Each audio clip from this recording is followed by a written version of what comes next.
म्हणून आमच्या संपदाच्या कुटुंबाला संशय हो. आम्हाला माहिती कळाली की संपदानं हातावर सुसाईड नोट लिहिली.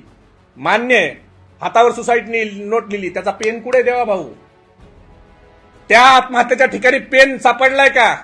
त्या पेनवर नेमकं तुम्ही पेनवर त्या हस्ताक्षरात ज्या हाताने ते पेन लिहिलाय ना त्याच्यावर फिंगरप्रिंट्स कुणाचे आहेत हे तपासायला पाठवलंय का पोलिसांनी?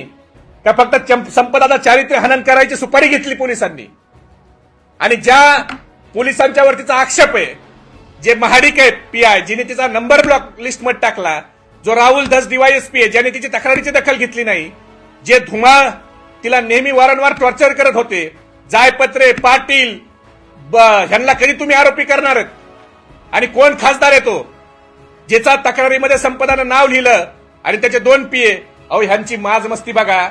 ज्या संपदानं 2 पीएचा उल्लेख केला ना त्यातला एक पीए हा शिंदे नावाचा, हा फलटणच्या ग्रुपमध्ये टाकतो महबूब शेखला हे प्रश्न विचारा आणि धमक्या द्या. ह्या फलटणच्या भाजपच्या ग्रुपमध्ये तुम्ही चिथावणी करताय. आणि मी एका पक्षाचा युवकचा अध्यक्ष, विधानसभा लढलेला माणूस, मला फोन केला आणि मला जीव मारण्याची धमकी दिली.